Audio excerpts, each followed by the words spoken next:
A senhora disse que passou por um divórcio e está no Sim, novo casamento. Esse tema também é bastante polêmico dentro da comunidade de fé. E a senhora sim. expôs aqui na mesa, até sem necessidade, mas, enfim.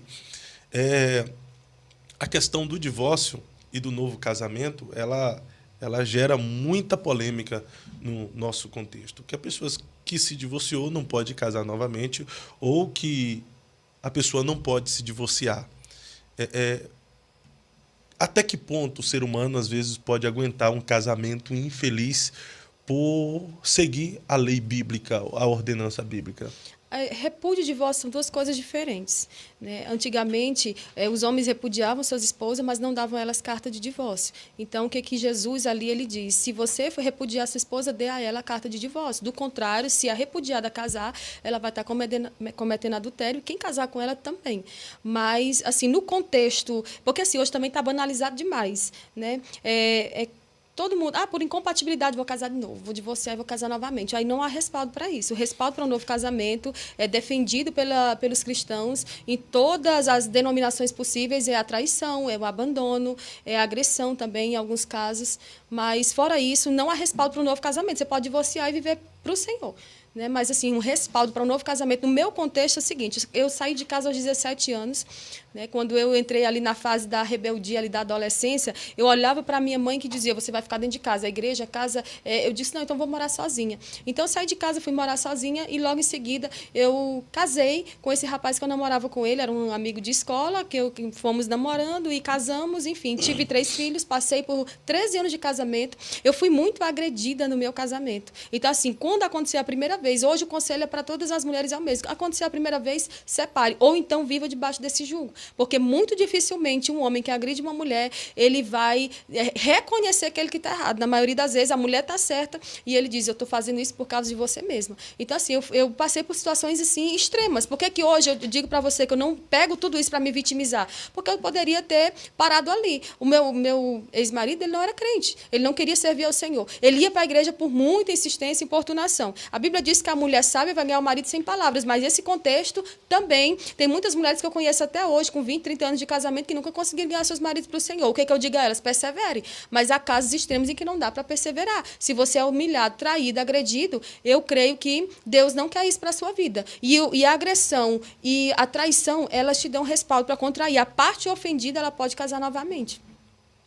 Sim, aí você casou novamente com o pastor Christian, né? Então, assim, eu passei por esse divórcio no começo de 2018 e casei novamente. Estou há 5 anos casada com o Christian. Ele não tinha sido casado, não tinha filhos. Enfim, é uma situação que eu sei que polemiza hoje muito. As pessoas olham. E nesse caso aí, o Paulo vai dizer que o obreiro deve ser marido de uma só mulher. Então, venhamos e convenhamos também, né? Hoje, para exercer o cargo de pastora, eu não estaria apta para isso, porque eu estou num segundo casamento. Então, assim, tem pastores aí que separou, casa, está ali, abre uma igreja e vai e está tudo certo para ele. Então, assim, hoje eu fico com o que a Bíblia diz. Por exemplo, teve uma situação que aconteceu comigo em que eu fui bastante exposta. O que aconteceu? Eu fui lá e confessei. Quem confessa e deixa alcança misericórdia. Se eu estou errada, eu sou a primeira a dizer. E qual é hoje eu me norteio, eu me baseio pelo quê? Pelo que a Bíblia diz. A gente precisa ser radical nessas coisas. É por não ser radical com algumas coisas que hoje o feminismo, o homossexualismo está ali. O cantor está ali, é uma bênção, é compositor, vai ali, você paga para ele ir lá na igreja, daqui a 2 meses ele diz assim, olha, agora eu sou homossexual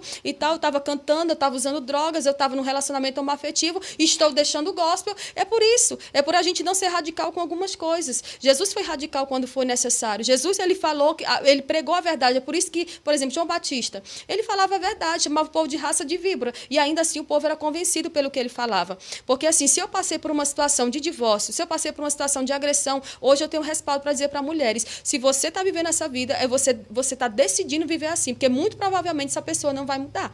E o chat, o pessoal estão descendo? Não. Pode Amém. continuar.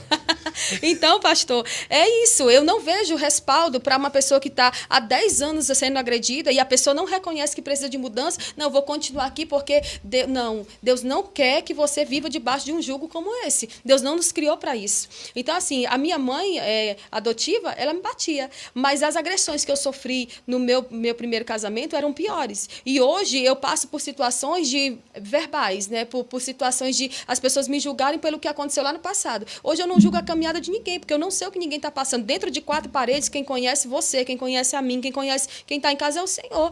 Então, assim, é muito fácil hoje eu julgar alguém que está decidindo viver sendo traído. Eu tenho uma amiga que ela viveu 22 anos debaixo de um casamento como esse. Era agredida, era traída, e as pessoas olhavam, chegavam na casa dela, faziam campanha, profetizavam que Deus vai fazer desse homem um obreiro, tu vai entrar dentro da igreja com ele, ele vai contar o testemunho, e eu dizia para ela, não vai, não vai. E o povo dizia, não ouça ela, porque ela não é espiritual. Mas o que aconteceu? Ele saiu e foi morar com um traficante. E hoje ela casou novamente e ela está vivendo bem. Por quê? Porque tem muita gente profetizando coisa indevida que Deus nunca falou. Tem um monte de pastor querendo levar as ovelhas a um Salvador que ele nunca conheceu.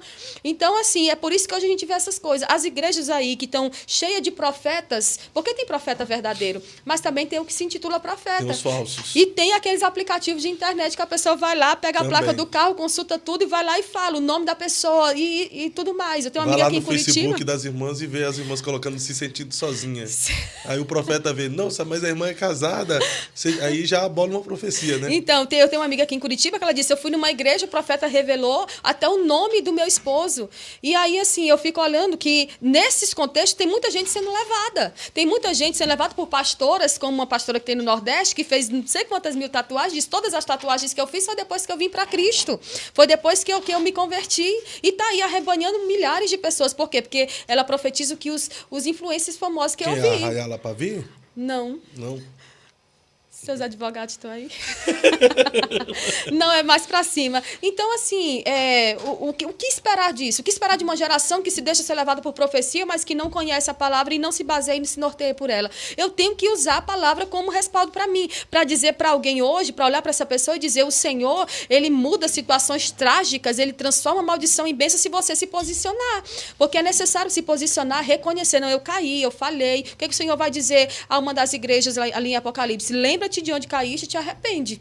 Então eu tenho que me lembrar, não foi o pastor que me derrubou, não foi a situação que me derrubou, não foi o assédio que me derrubou.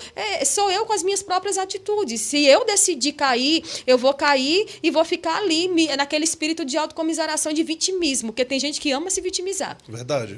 Pega e constrói a narrativa de um testemunho, tem uma pessoa que eu conheço que construiu um testemunho. Eu sou uma ex-traficante. Mas hoje ela está dentro da igreja destruindo a vida de um monte de gente. Porque para ela ninguém presta, só presta quem é amigo. Ela destrói assim, a imagem das pessoas, ela destrói. E outra coisa, quem tem chamado, ele pode ter em alguns momentos a sua vida atrapalhada pelas pessoas, sim. Porque o que uma imagem, como disse o pastor Marco Feliciano aqui, o que uma fofoca, o que uma palavra maldita a teu respeito não é capaz de fazer acerca da tua vida.